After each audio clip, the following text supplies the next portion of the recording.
Welcome to Red Pill Nation. I'm Scott Veritas, and today I'm very excited to have back on the show Gracie West, who was actually my first guest on the show a few months ago. Gracie is a YouTuber, she's a published author, and she is a great person to talk to about the culture war all around. She has walked away from the left. She's part of the walkaway movement. She is a former feminist. She walked away from social justice activism, all of that stuff. If you want to know more of her story, I would recommend taking a look at the first interview I did with her back in, I think it was August. I'm going to link that in the description down below, and you'll also find it on the Scott Veritas channel. It was the first episode, actually, of Red Pill Nation. The first full episode, I should say, after my monologue intro episode. But yeah, Gracie, thanks for coming on the show. Thank you for having me. I appreciate it. Yeah, I'm very excited to talk to you because I've been in the mood to talk to someone definitely who kind of has the walk away experience, and you're a great person to talk to who, you walked away from feminism, you walked away from social justice and the left, all of which, except maybe feminism, were things that I kind of walked away from as well. I always kind of was a little skeptical of feminism, even when I was a Democrat. But in any case, the first thing I want to ask you is about the walkaway movement, because the walkaway movement was always very interesting to me in that I was somebody who was a little less of a fan of Donald Trump. And it seemed like most of the people who associated themselves closely with the walkaway movement were Trump voters, fans of his, people who know the way I voted in the previous election. I actually wrote in Tulsi Gabbard's name, which these days I'm feeling pretty good about. She just actually produced a very good piece of legislation. So I didn't vote for Biden or Trump. But I wanted to ask you, Gracie, my understanding is that you initially, when you were kind of becoming a walkawayer, you weren't going to vote for Trump. And then I think you kind of came around. But I want to ask you just generally, now that Trump is going to be leaving office in January, I know there's going to be people in the comments talking about election fraud, but it seems like the Electoral College is going to vote on Tuesday, on the 14th of December, and that is going to be the result of the election. Now that that's happening, how do you think the walkaway movement is going to evolve? Because, I've seen that obviously Brandon Straka, the founder, is going to keep the movement going. I think that the left will continue to give people reasons, unfortunately, to leave it. So how do you think things are just going to change generally now that Trump is leaving office? Because that's something that's going to impact everything. But the walkaway movement in particular, I'm like, what kind of happens there? Because it was to some extent centered around him. Yeah, I think I'll kind of play along with this idea that Biden's going to become the next president, um, because honestly, I kind of just everything is so crazy right now that you kind of go, I don't know what's going to happen exactly. When the Electoral College votes, I guess the world is so crazy right now. I wouldn't be surprised if suddenly they voted in Trump. You know what I'm saying? So It's definitely been crazy. I don't know if it's that's going to happen, but I guess I'd be less surprised than I would have been 4 or 8 years ago right. about that happening. So but I didn't vote for Hillary or Trump when in 2016. I voted the third party libertarian, I think. Mm-hmm. Um, and it's funny, I have reluctantly come around to voting for Trump, reluctantly only because for me, I'm not a huge fan of him and his personality, especially the way it divides our country. And at the same time, I'm appreciative of his ability to take on bullies. He's kind of one himself, right? But I like that he can go toe to toe with big people. And so in a way it's like, okay, but the other thing is like, he really did divide the nation more than it was. And so that concerned me. That was a problem for me. However, I did end up voting for him in 2020 because he pushed through some legislation that as a liberal, I really cared about. And the irony is that none of my liberal friends can see it. And, like prison reform and improving the inner city life economically, et cetera. There's a lot of things that I was and peace deals in the Middle East. It's like jaw dropping stuff, right? Yeah. That nobody has done previously. And that as a liberal, I was always balking about. And so to see him do that, I was like, I'm going to have to vote for you. So I did. But, and we don't know who the president-elect is exactly because there's so many states, what do you call it? Not undecided. What's the word? Contesting. There's so many states in contest. I don't know how you say it, but I mean, it looks like Biden's going to be the president, right? So let's talk as if he is. So with the premise that I really just wouldn't be shocked. I kind of would be shocked, but I kind of wouldn't be shocked if Trump ended up getting voted in, right? It's just that crazy. But let's say Biden became president and the right decided not to go to civil war. If all of that happens, I think what would happen to the walkaway movement is, I think that the dividing lines are less conservative versus liberal. I think it's less the right versus the left. I think it's going to become more globalists versus nationalists. And this ties in a little bit with something you were saying you also wanted to discuss later, which would be this kind of alignment in the intellectual dark web between people of faith and atheists, and how interesting that is, right? I think it's because it's less about secular versus religious, less about left versus right, that kind of thing. And it's more about something else. And so it's like, well, what is it about? It's kind of morphing. And I think people who have left the Democratic Party, it's not that some probably did walk into the Republican Party and totally embrace it without critique. However, I think some of us had already had a critique for the Republican Party. So leaving the Democratic Party didn't automatically make us thrilled about the Republican Party. And so for me, for example, during the Bush era, the second Bush, I was particularly bothered by his warmongering. And that's why I was becoming liberal. I didn't trust that he was going to find weapons of mass destruction. And when he didn't, I was sort of saying, see, I told you so. And so as I'm kind of watching things, I realize these folks are, what they taught. I'd never heard of deep state until I left the Democratic Party and started listening to other people. And so I'm trying to figure out, okay, what does that mean, deep state? And I think what people are saying is there's this whole other underlying structure where there's people who are elite and they can pull strings and you don't really even know it's happening underneath your feet. And I've sort of been watching that play out and realizing the only direction we can go from here in a divided country is people who value liberty and freedom of speech, freedom of movement, especially through this COVID stuff, freedom of bodily autonomy, what you're going to wear, what you're going to do, if you're going to take a vaccine or not, that kind of stuff. So liberty and freedom versus going along and sort of obedient to the elites, basically. Yeah, so I think that the distinction between globalist and nationalist is an interesting one, because there is sort of this almost post-nationalist or just very anti-nationalist streak on the left, where it's not just the open border stuff and the immigration stuff, but it's the intense, the teaching of hatred of one's own country and one's own nation. Especially to people in my generation, it's just been crazy. I mean, I grew up in an area where it wasn't so bad. I kind of grew up in a country club Republican kind of town where it was a pretty good place for me to grow up as a liberal. Like it was, I was able to have reasonable debates with people, and I didn't get as much of like the America is a racist, awful place. So when I went to college, it kind of struck me more. But I definitely think that goes along with your interesting kind of reorientation that you think might take place, which is instead of it being secular versus religious or left versus right, there might kind of be the prime question in our politics may just become, do you think America is good or bad?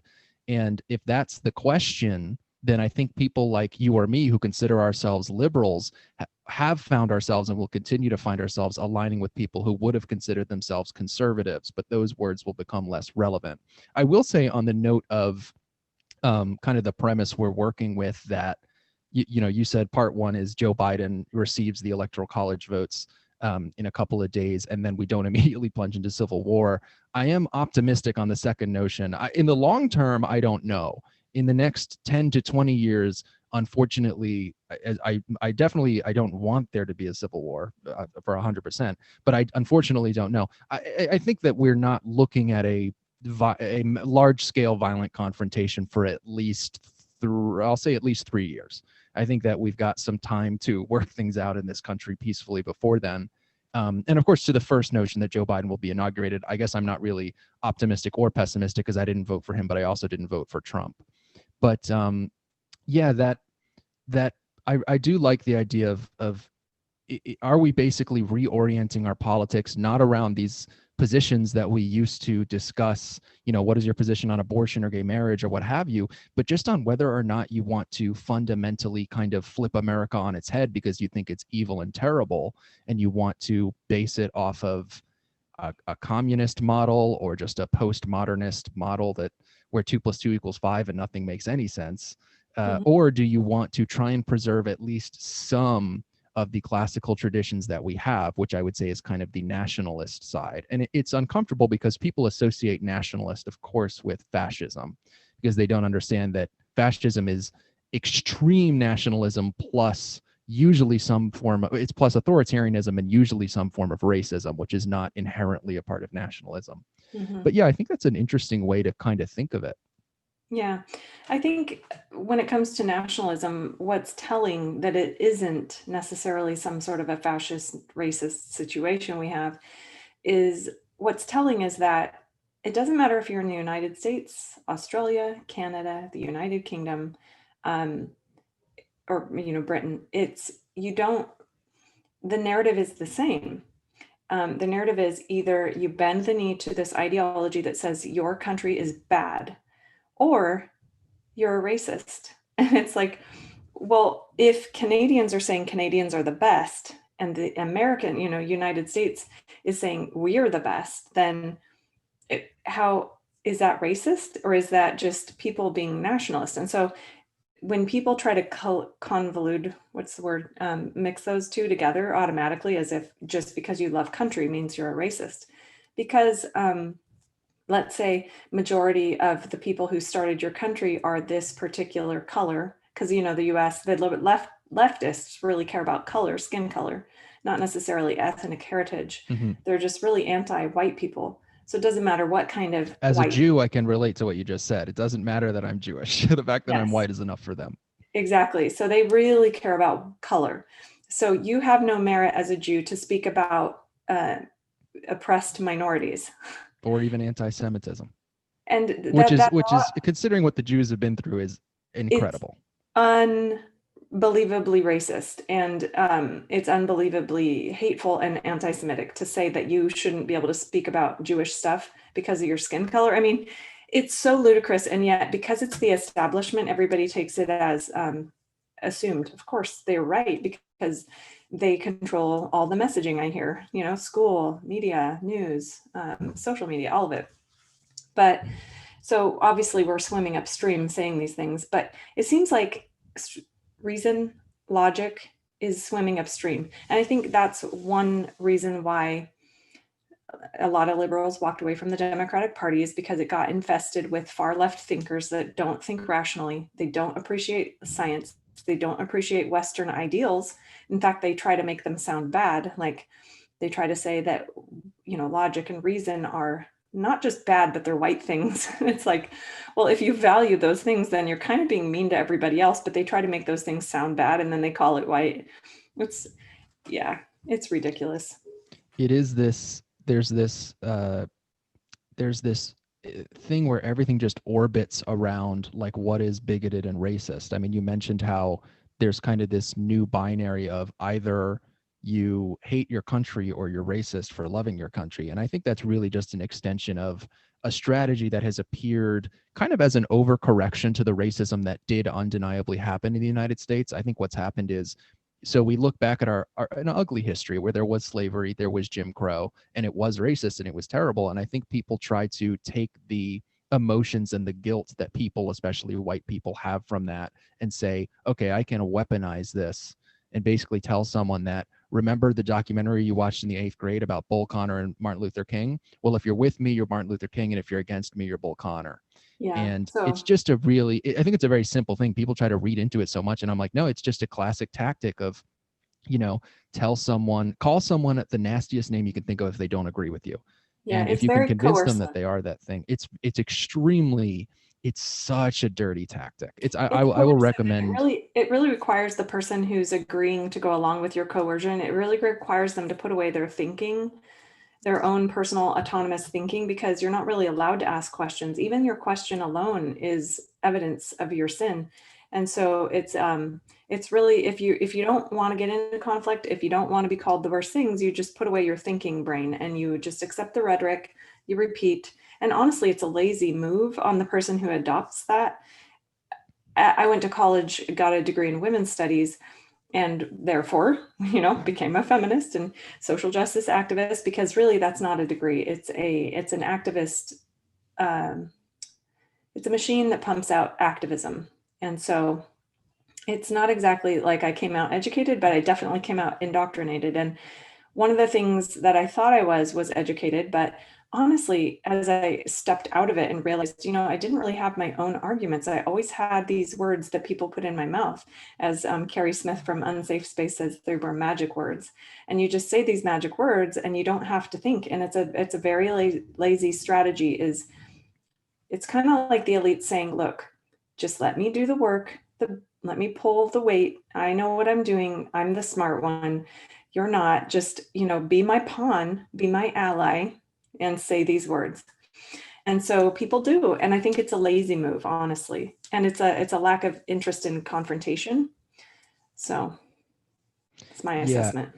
it's scary how powerful and ubiquitous this phenomenon has become, to the point where every entity in our country, it started off in the academy and in the media, but now it's moved on to the corporate world. I mean, if you have a normal corporate job, you're subjected to this stuff. It's just a really easy to use, lazy strategy that has been used to indoctrinate and subjugate people. And frankly, if you're listening to this, you need to not let people do that to you. But one Mm-hmm. thing I want to ask you, Gracie, kind of looking forward, since we're kind of in the lame duck period is always a weird period where you're pretty sure who the next president is going to be, and you're kind of waiting for that to happen. Looking ahead, in terms of what the democratic response you think will be to the events of the past couple of months, assuming again with the premise that Joe Biden is inaugurated. We actually don't know who will control the Senate yet. That is genuinely still up in the air. But with that premise, do you think that this will continue and get worse, that the Democrats will kind of continue to kind of dive deep into the intersectionality stuff and the woke stuff? Or do you think that there's a possibility that, considering that they actually down ballot performed very poorly in the last election, and that some Democrats have publicly stated they blame that on some of the defund the police rhetoric, there are some moderate Democrats who are beginning to set up, I think, a little bit of a defense, at least for a small portion of the party that is still moderate. And also, we saw something interesting happen in the UK after the last round of elections, where Boris Johnson and the Conservatives won a considerable victory. The Labour Party did seem to moderate a bit in the UK. They actually briefly suspended Jeremy Corbyn from the party, and they got Keir Starmer to lead the party. And he is certainly a more moderate figure than Corbyn was. And he was even, I think, a little bit critical of Black Lives Matter at one point, although he ended up walking it back. Do you see the Democratic Party going that direction? And I mean, because Joe Biden is, at least by reputation, a more moderate figure than, say, an Alexandria Ocasio-Cortez. Or do you think that somehow the woke crew, the woke faction, will continue its kind of takeover? Oh, I definitely think woke is going to take over. I think that they are fired up. They have successfully infiltrated the Democratic Party, these extreme lefts, and they will take over. I think that the problem with the establishment, like the news media and the social media and the colleges and the politicians, I think the problem with them is that they actually assume this really loud group is bigger than it is. And so they're kind of placating to this far leftism.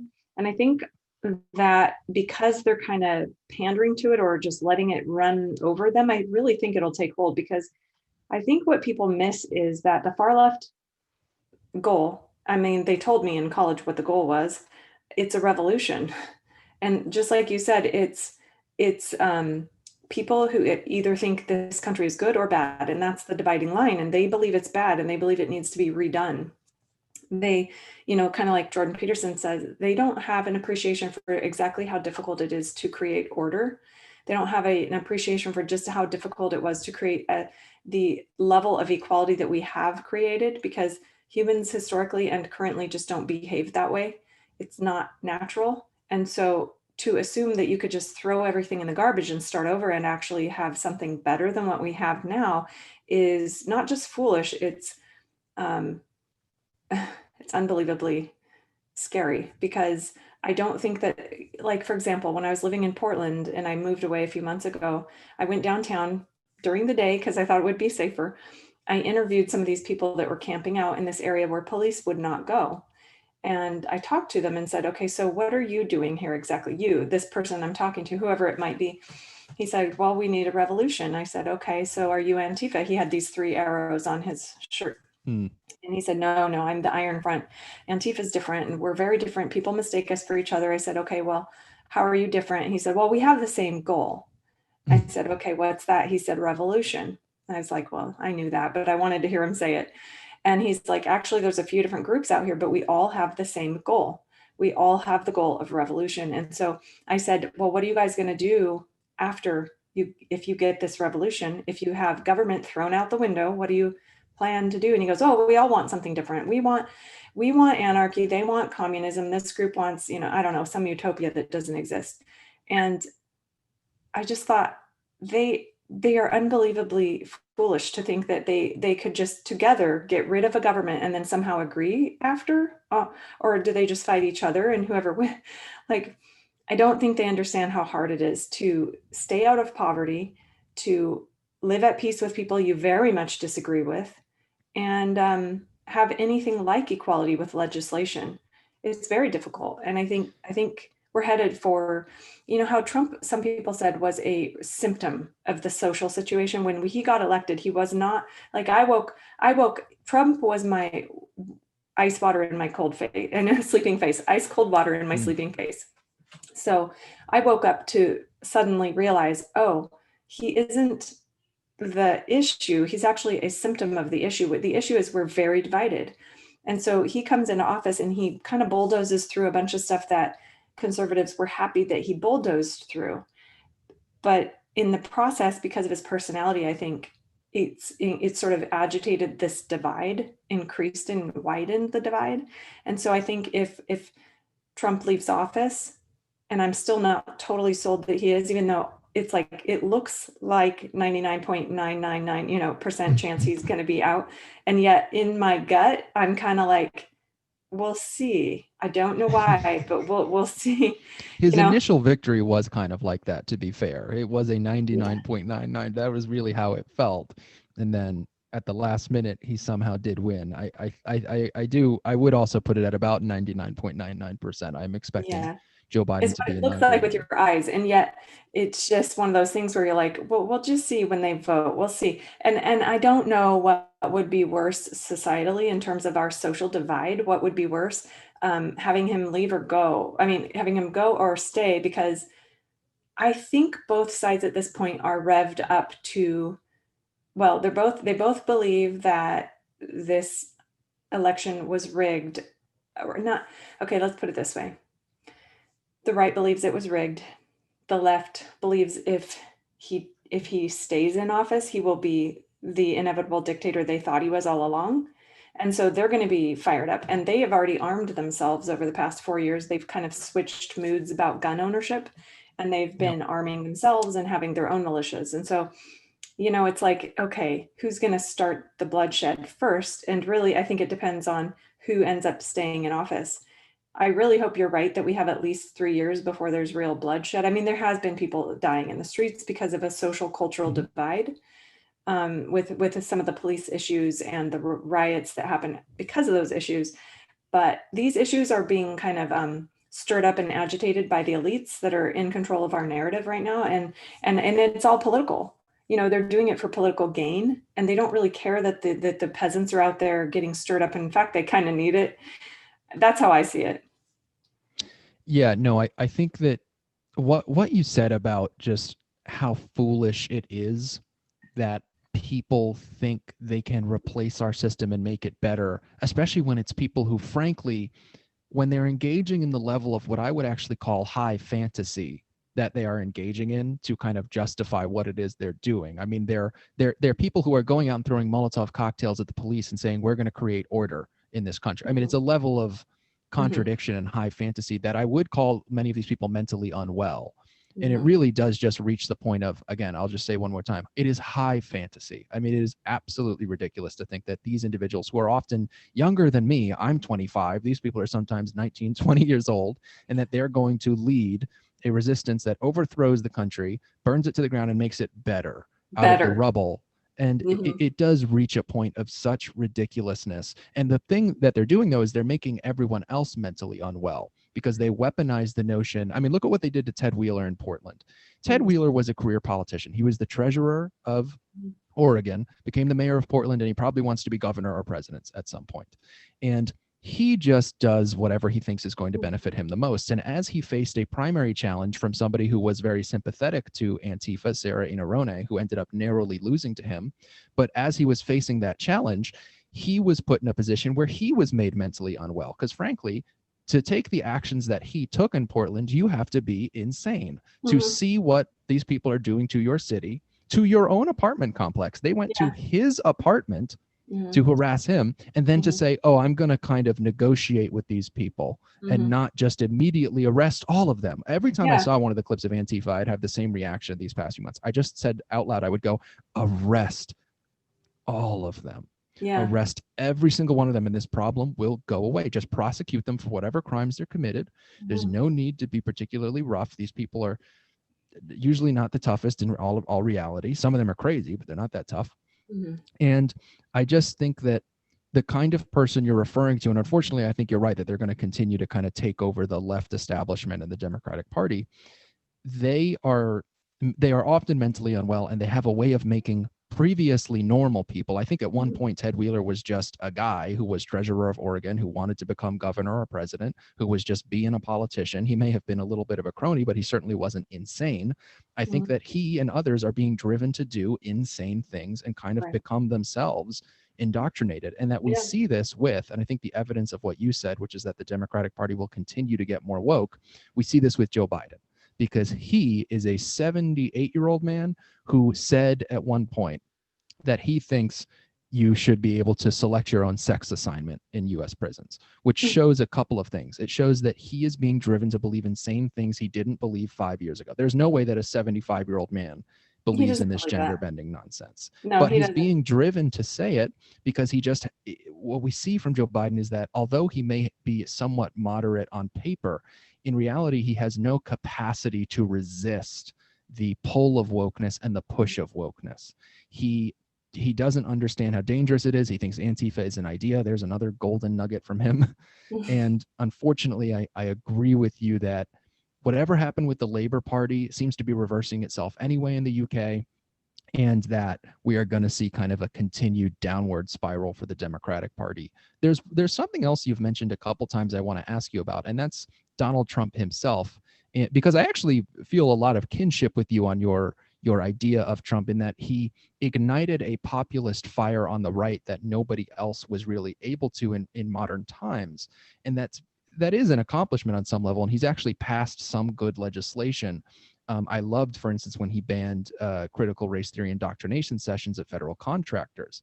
But his personality, I'm glad that you agree with me, at least to some extent, that it was toxic for the brand of the right and for the brand of resisting wokeness. Because I sort of have felt like I'm in this awkward place, and I see there being an opportunity now that he's probably leaving office. I feel like his personality was a liability for people who try to be anti-woke or try to alert others to the danger of wokeness, because you get a binary where I'll be talking to someone close to me and trying to convince them this stuff is dangerous, and I feel them coming around, and then they say, oh, but Trump passed that executive order, or he's the one who, represents the right because he's the leader of the party, or he's the leader of the anti-woke resistance, which I wouldn't necessarily say he is, but that's how he's seen. And there was this liability where I felt like he kind of stood in the way just because his personal brand to half the country is extremely negative. So is that kind of your general understanding, is that although he was effective in igniting populist enthusiasm on the right, he did help drive the left and even kind of the establishment left to a point where they're not listening to those of us in the middle who are trying to alert them to the dangers of what they're doing, because then they associate us with him and we kind of get this Trump stench on us. And I think there's an opportunity with him leaving office to not have to deal with that. Well, I kind of see it like this. People who have never been on the left really cheered and celebrated for him because he finally was the voice piece they needed to push back and say, enough, you guys, stop. And it was kind of a wake-up call for me on the left going, oh my goodness, I created Trump because of my wokeness. And I had to admit that. And so they needed him to be this bull in a china closet to just get out there and scream at the rooftops, like, stop this insane nonsense. And it made some of us step back and go, what insane nonsense? And then we went, oh, that. So, but at the same time, people who have been on the left, you understand that this is no way to win people over. This is actually going to push them farther away. So it is hard when you want to bring people together or when you want to wake people up. It's hard to have him as the rallying cry because you know that it's actually doing the opposite of what you would like it to do, which is to wake people up, right? But that's my concern all along, is that we're not waking enough people up. I think we're just polarizing people further in terms of the cultural situation. And so my fear all along is that we actually have to have tyrants and patriots shed their bloods just to come back to some unity. And I really hope that's not true. And I worry that because Trump was so dramatic in his pushback, it has created the equal opposite momentum on the other side, where when they do take office, whether it's, the next week or in 4 years, it's going to be bad. It's going to be bad for freedom loving people. I think that's not going to go over well. If they say you have to have this vaccine to get in an airplane, or if they say you can't preach certain things at church, you can't, say that LGBT is wrong. If they start that's what I foresee coming. And the problem with doing that is it's taking away that the ability not only for people to live freely and believe freely and move freely and be as stupid, ignorant, and mean as they want. That's called being free. And it's also sparking the need for people to feel like the conversation is over. The only thing we have left is weapons. And I really don't want that. I have a child. I have a 13-year-old boy. And I just keep thinking, this child's going to be sacrificing his life for this country. That's what I think. I worry about that. And maybe I'm just a pessimist, but I worry about that. No, and I don't necessarily blame you. I think that the combination of Trump being somewhat divisive and the left just completely going crazy, particularly after he was elected, I think has raised the temperature so much. But I feel my relative optimism on the question of civil war comes from the fact that I think we get a shot in 2024, considering especially how poorly Democrats actually did during this election, where they were being very woke. They actually did very poorly down ballot, and they barely beat Trump after pulling like a lot of media stories on it. Trump was looking like he was in rough shape electorally leading up to the election, and actually did perform better than the polls suggested.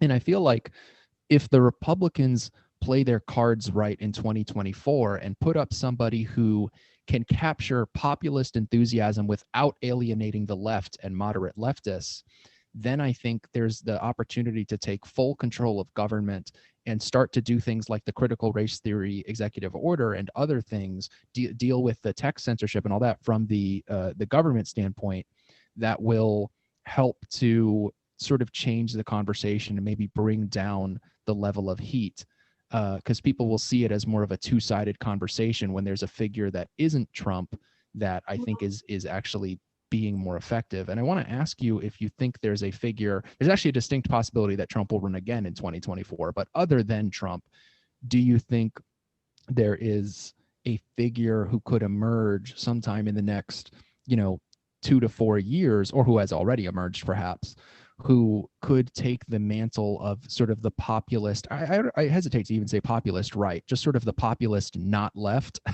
if you will, because like I'm Yeah, I certainly mean, not on the right. I'm not sure if Tulsi Gabbard could pull it off in terms of I being able love to Tulsi rally the so much. right. I like her, except I don't appreciate her position on abortion at all. And it would, Yeah. I don't know if I could vote for her for that reason. It would be hard. So, but I think, yeah, and I think that is a dividing line actually, because there are a lot of, I think there's a lot of conservatives who would vote for her because of her ability to not be in the swamp or too far into the establishment to be able to critique it. And I think people are wanting that. And that's why they grabbed onto Trump, because he was pushing back on this elitism stuff. I think one thing you could tell leftists, if they're going, oh, you have the Trump stench on you, I can't listen to anything you say.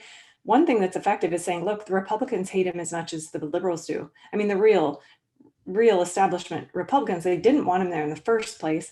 They've kind of placated, like, okay, now that he's here, we'll kind of work with him. But they're doing one thing to his face and another thing behind his back. They are definitely trying to sabotage. They don't want him in there as much as they do, because he is bad for business. Honestly, he's bad for Mm. business. Telling that to liberals is helpful. I don't think they could see it. You'd have to go through a whole like class lesson on it. But honestly, I think Tulsi Gabbard she's too far out of the establishment to make an impact because she doesn't have enough money like Trump does. But at the same time, if she had the kind of momentum behind her with money, connections, network, she might be able to come in and unite a little bit. Like I said, there's a dividing line with abortion. It's a pretty big topic, especially right now. So I don't know, but I personally kind of can appreciate her on some level. She seems a lot more moderate in some ways, but yeah, what do you think? Gabbard is a really interesting, and it wasn't until very recently I actually started thinking of her as a potential independent or even Republican candidate for president at some point.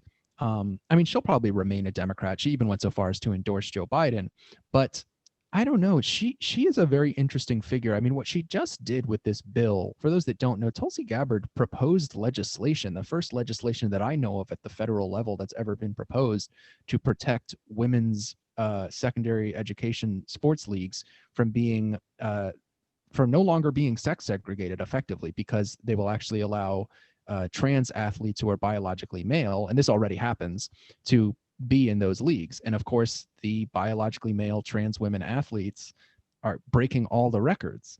And it's not just Tulsi Gabbard that has picked up on how ridiculous this is. That legislation was bound to, and she probably understood this going into it, infuriate her own party, who have really bended the knee to kind of the trans activism. So that was something that, for me, kind of upped the ante for her, where I was like, wow, she really will stick it to her own party in a way that I can't Yeah, think of a single other figure, Republican or Democrat, who will do that. And in yeah, terms of her position on abortion, she is pro-choice, and she does support legal abortion for the first 2 trimesters. I know that she was the only candidate, as much as this may seem like a low bar, she was the only candidate in the Democratic primaries who made a statement saying, actually during a debate, that she did not support 3rd trimester abortions unless it was to save a mother's life. And even Andrew Yang, when pushed on that issue, him being another kind of anti-establishment figure, when he was asked by Dave Rubin if he would draw a similar line, he actually essentially copped out of the question. He said, I want to just leave it up to the women. And as much as I appreciate Andrew Yang, I think he's a nice guy.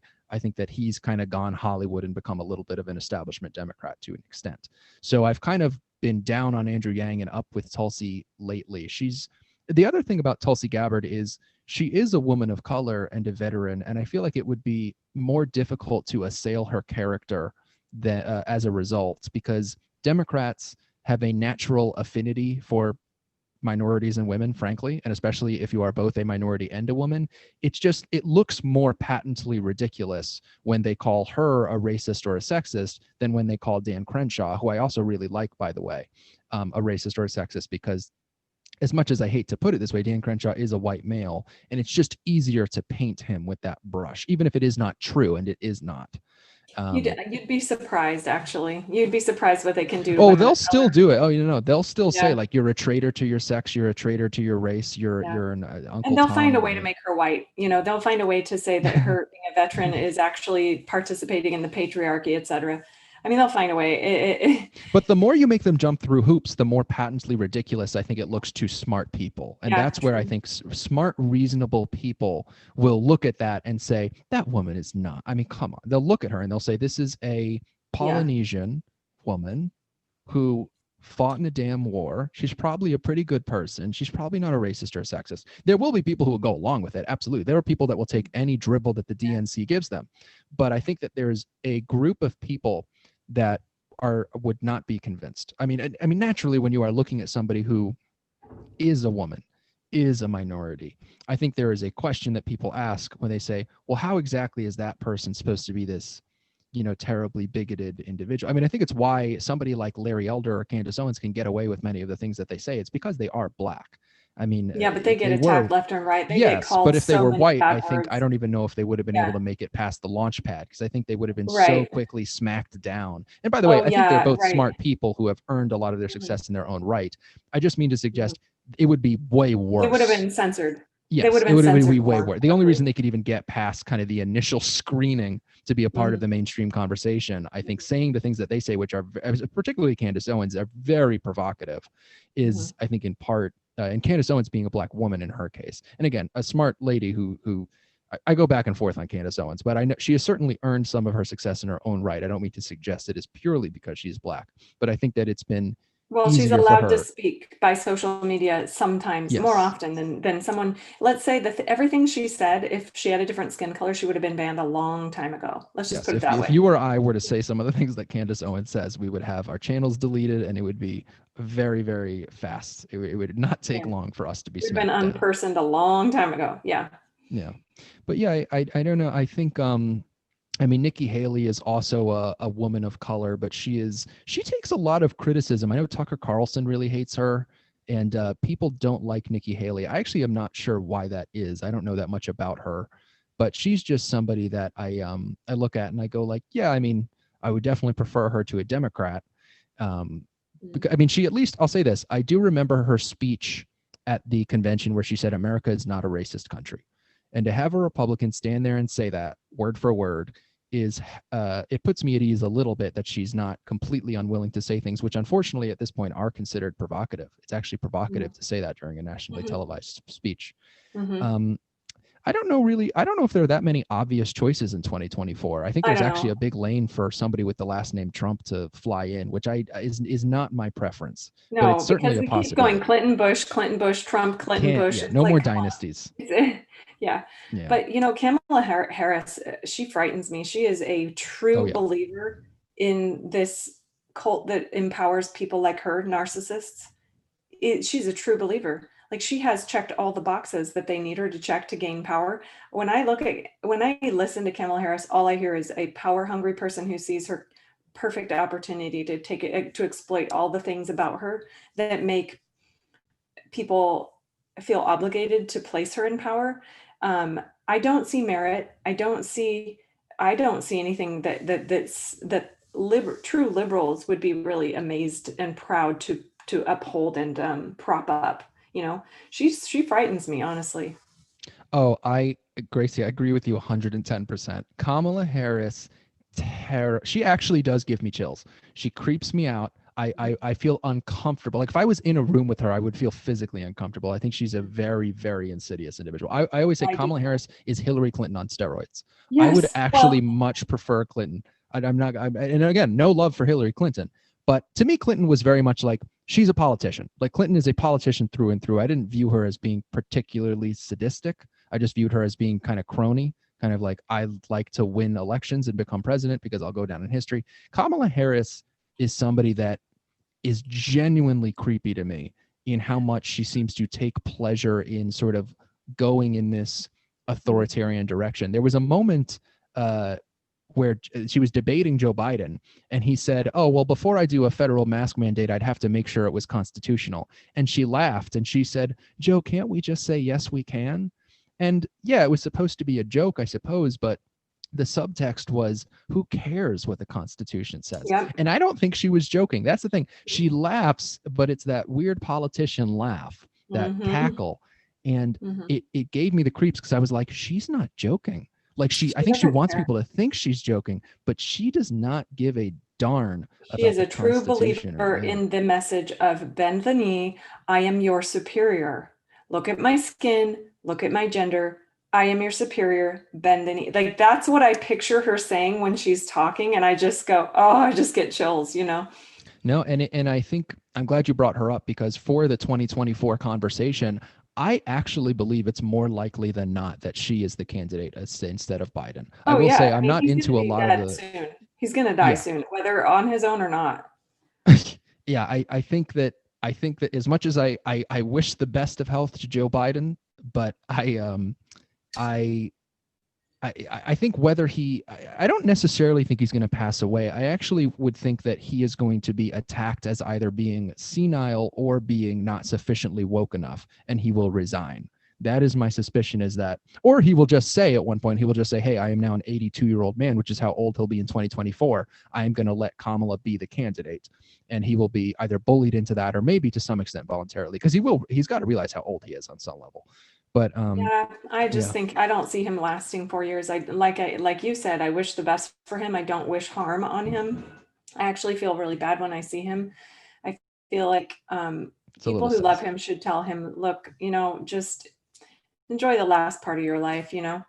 Although I wonder sometimes if he's running to avoid imprisonment, kind of like I wondered that about Hillary, frankly. When you're running, it's really easy to say you're trying to prosecute your political opponent instead of facing the music for some of the illegal stuff you've done. You know what I mean? That's kind of how I wonder. Yeah, the Hunter Biden thing, I'm sort of in a wait and see approach. The information that we have is certainly fascinating.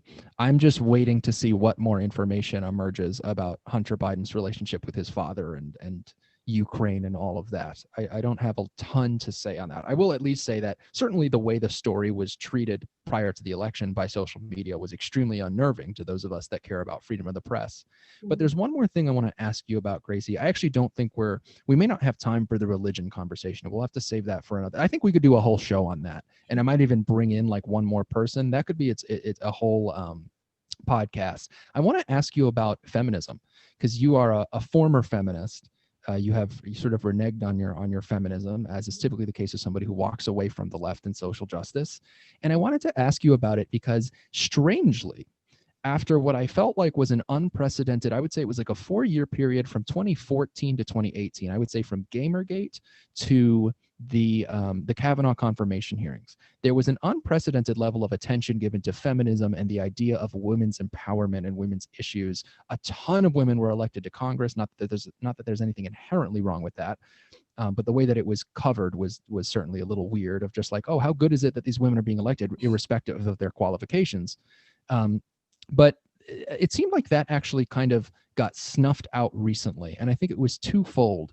It seems like feminism has become strangely irrelevant, in that it has been superseded by kind of the Black Lives Matter movement, where people are more preoccupied with race. I think because it creates more division. If you're trying to create maximum division in society, I feel like sex doesn't get people quite as uppity, because at the end of the day, the sexes are fundamentally different, and so people, I think, understand there are actual legitimate questions of, you know, how you're going to regulate that in society, and people understand that. I think race gets people more testy, and people like that division because it's got an uglier history, certainly, and because there aren't really that many inherent differences between there. I mean, but I say that, and then I would add on to it that not only has feminism kind of taken a backseat to Black Lives Matter, but the trans movement has made feminism almost kind of obsolete, because men can be women. And Mhm. I could sit here right now and in the middle of this interview say I identify as a woman, and then people watching this, if they're on the left, many of them would say like, well, I guess he's a woman now. And it's put people in this awkward position where now there's like an inter feminist war between what they call the TERFs, which are kind of the old-fashioned feminists who still believe that men can't be women, and the sort of intersectional feminists who are more interested in like, oh, the intersection of race and being a woman, and then the trans stuff, Mhm. What do you make of this? Like, do you see feminism as kind of being dead almost at this Well, point? yes, the real feminism, I would say, is dead. There's many different types of feminism. So at the beginning, I guess you could say it was about female liberation, empowerment, whatever that you call it legally, especially it was about that at the beginning. Women should be able to own land. Women should be able to vote. Women should be able to just inherent property from their husbands when they die or whatever it is. And so they worked on those issues, they got them going, but it became a cultural thing. Women shouldn't be talked badly about in society because it was okay to joke about women and being the weaker sex and all of the other things that go along, stereotypes. But women entering the public sphere should be okay, and it should be talked about positively. It should, all of these shoulds, right? It's a very religious sounding thing because there's lots of shoulds and shouldn'ts. And so it was a cultural movement, and this is maybe in the 70s. Okay, and then the 80s come, 1980s. So it became about intersectionality. So women of color, feminists of color, let's say. I don't like using of color anymore. It I'm, feels weird because it's very reminiscent of saying colored, it and I think is, and people I feel don't like it's realize. Yeah, demeaning. it's It too close. it's People to think me, it's like a totally different thing, and it's like it sounds too similar. It's very what it awkward. means is you're not white. And either way, whether that's just mean to white people or just by judging everybody based on Yeah, if they're white or not, either way, I think it's it's creepy. lumping all the minorities together. It's very strange. Yeah, all of the people that aren't you. And I just think it's weird. So let's just say um, not non-white feminists, let's say, they wanted to make it more nuanced. Okay, so you white women have different issues than we do. We're being sterilized in the ghettos. And so it became this kind of discussion of you guys have it better, sort of this infighting. So then they did the intersectionality, right? Well, that has effectively destroyed the root basic idea that feminism should be about equal rights, and it's made it less about equal opportunity and cultural acceptance as an equal to a male, and more about a hierarchy of oppression, right? How much oppression do you have? Let's judge it on a scale of 1 to 10. And it's like, if you check this box, all of the, you've probably, your audience is probably very familiar with the hierarchy of oppression, right? Race is at the top right now. Oh yeah. Um, the interesting thing about sex, feminists these days, the ones that say they're a feminist, they're actually intersectionalists. They want to get rid of gender. They don't want male female categories because they feel like the category of female is used to oppress women. Therefore, let's get rid of it. It's really ignorant. It's silly. So they want to get rid of these ideas that there's men and women. And they're trying to do that with being, gender bending and confusing and talking about a spectrum of sex instead of having a binary sex, right? Having people think it's cool to be non-binary, etc. So so they get rid of statistical analysis because if you analyze all of the different chromosomes that you could be as a sex, it's not just XX and XY. There's these what people used to call deformities, and then now with the activists, they're just called these other sexes. But the problem with these what people used to call hermaphrodites, and now they call them intersex people, what happens is they have actual physical complications with their body. It's the same kind of thing where it's like, are we really going to celebrate? I mean, I say support, I say provide services that are needed, but like celebrate deformity. It's not just about genital deformity. It's actually about other issues that they deal with physically. So, but they say it's a spectrum. Well, it's not, because statistically, if you know anything about statistics, the majority of people are male or female. And there's such a tiny bit in between that it's not It's like statistically relevant. 99.97% or something like that. Yeah, it's like So, you yeah. never. So Brett when, Weinstein, who is a biologist, has said you never base your commentary on the exception when it's that yeah, small. You base it on the rule when it's yeah, 99.999% of the time. yeah. So anyway, it's basically intersectionalists that have run rampant over feminism. Feminism is no longer needed in the legal sense. It's no, and I feel personally like it's no longer needed at all, because honestly, it's become a movement of resentment, it has stolen such richness from women, not just women, men. The fact that I can now see men in a different light and I can appreciate them for being different than myself is so valuable. It's not just valuable, it's beautiful. It's like I can actually see men and appreciate them for everything that they are in the sense of how they're different than me, and truly celebrate that and realize that in a way I need them to be that, and in a way they need me to be me. Um, and so what if it's stereotypical? And so what if it isn't always stereotypical?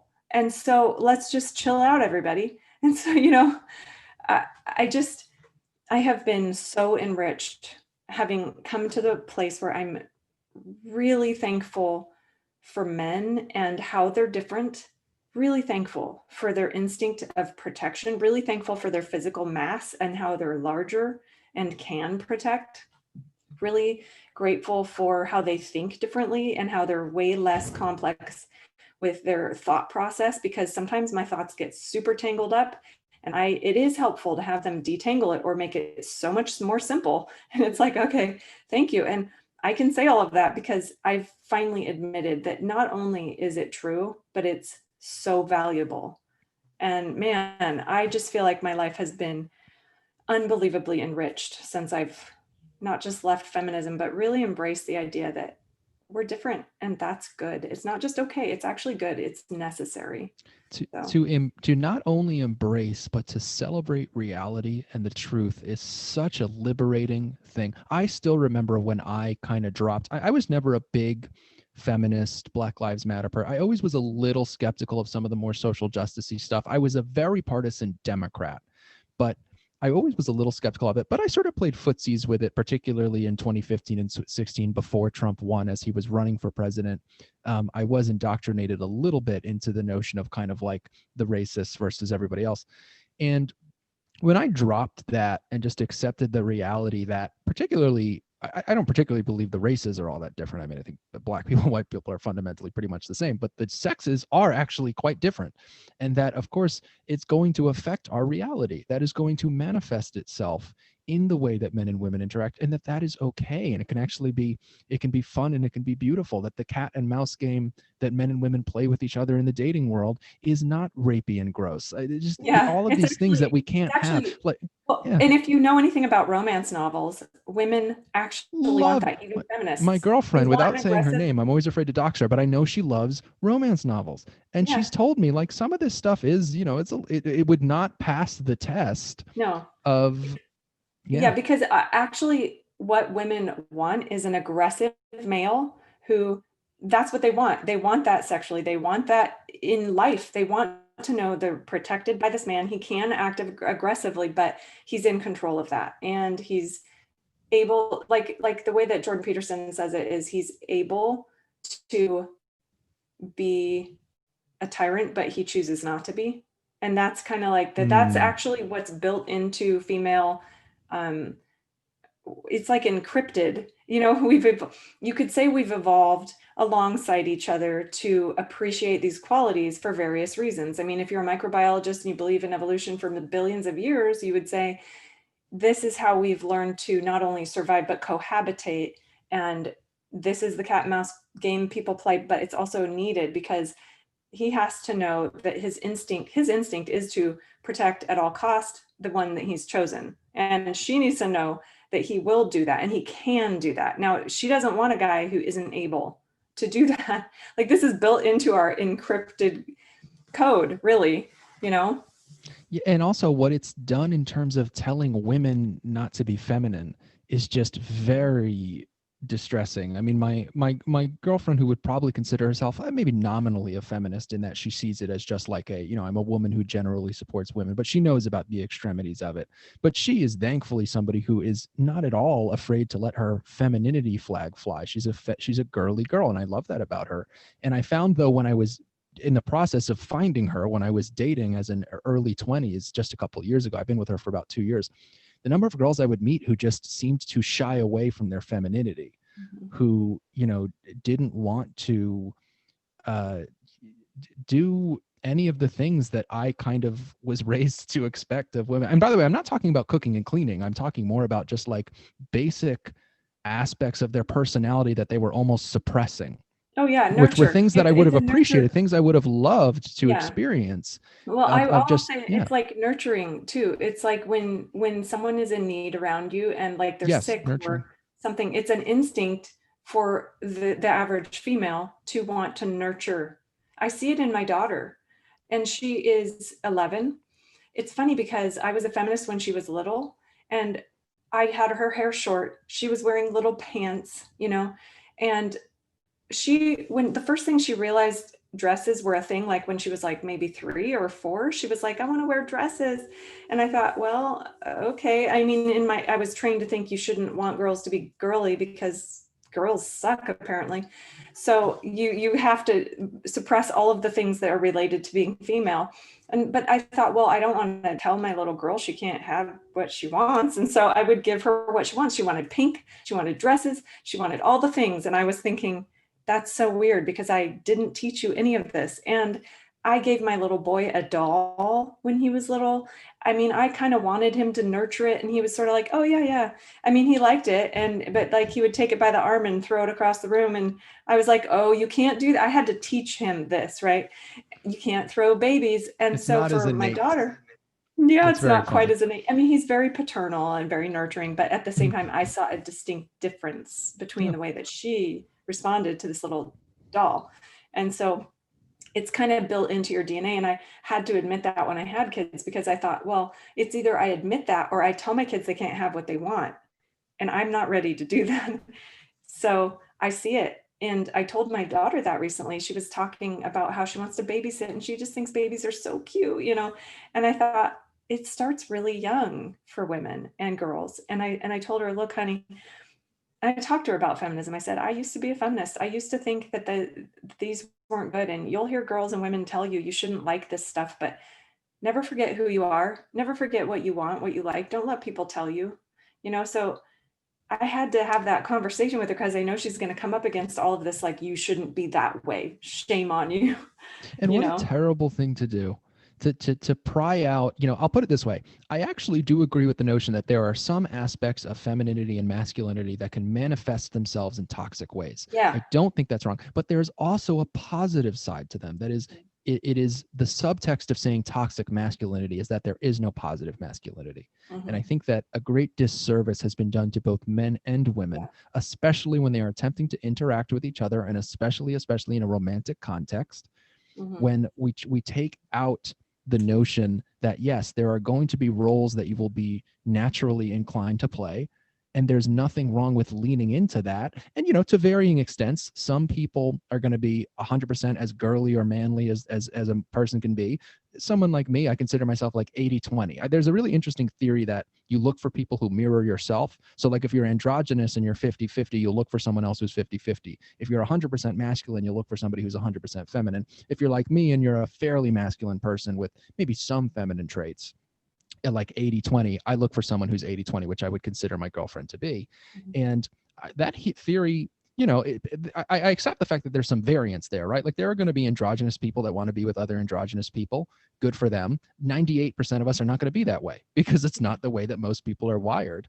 Hmm. And I think when we try to skew that 98% because we think there's something wrong with we end up in a very weird, perverted system where we're going against our natural drives. Yeah, it's true. I enjoy sex more now that I'm not a feminist. I think that's a great place to leave the feminism conversation. I think it, no, I have to say, what I want to do with this topic is at some point I'm going to have like a feminism roundtable. I want to have like multiple guests on the show, and you're definitely going to be one of the people I have on, Gracie, because your perspective on it is so interesting. That was very funny what you said about enjoying sex more after not being a I can't. I don't even want to think about it. Dating a feminist. That I it thankfully something I've never really, at least I've never had to date someone who was like a real. I mean, Yeah. girls say they're a Where you feminist had and to you be can meet worried them. that you're going to get a call from a lawyer the next day. Oh God, yes. Unfortunately, being my age, it was definitely a concern at one point. But thankfully, I've not caught myself up in that kind of a situation. So that is it is very funny. But at one point, I want to have like a roundtable conversation. I might have you on with like one or two other people. Maybe I'll make them all women, and maybe I won't. We'll see. Because at the end of the day, I'm a man, so if I'm there, it's not going to be all women. But Unless, of course, I can always switch at the last minute. You'll But have to manifest. That's true. You can just announce that you're a yeah, woman for the day, or you could just manifest more like 80 feminine, 20 male. yeah, I could just switch perfectly. But in any case, this was a great conversation. I want to ask you before we sign off, just if there's anything you want to promote. I'll quickly say, and if you want to give more details on this, please check out Gracie's YouTube channel. I know she also has a book called, I think it's called Breathing in Water, as I recall. Check out her book and check out her YouTube channel. Follow her on Twitter. I'll put those links in the description. And Gracie, is there anything else you want to promote while you're on today? Just the book, really. It's a red pill novel. It's sort of a story about a woman who is by default a feminist. She went off to Harvard and she has no reason not to be, really, because she's sort of immersed in this liberalism, but through some circumstances in life comes out of that way of thinking by force because life happens and she has to rethink everything. But yeah, so it's on Amazon. It's called Breathing in Water by Gracie West. And yeah, I have a channel, Embarrassing Mom, here on YouTube. I haven't been posting lately because I left Portland, Oregon. Hmm. I uprooted my family, my husband and two children, and we are now in the South trying to settle in. It was a really long settling in. So I'm just still, I'm still getting set up. I don't That'll have a take up a lot YouTube of your time. studio. This is, Yeah, what's that? that'll take up a lot of your time Yeah. moving across the So country, I'm not certainly. posting a lot of videos at the moment, but I do post. I will eventually. Yeah. Yeah, all right. Well, so everyone check out the Embarrassing Mom channel. There's some great content there. I still remember finding Gracie's channel before I had her on the first time. A lot of great stuff to see there. And yeah, check out her book on Amazon, Breathing in Water. Follow us both on Twitter. You can follow me at Scott_Veritas. Also, if you're listening, I hope you will consider subscribing to the channel. I'm going to have more conversations like this in the future, including that roundtable I mentioned. I'm really excited to do, I think, a feminism roundtable, and I'll have other roundtable conversations as well. But in any case, that is the end of today's show. Thank you all for being with us. This has been Red Pill Nation with Scott Veritas. See you next time.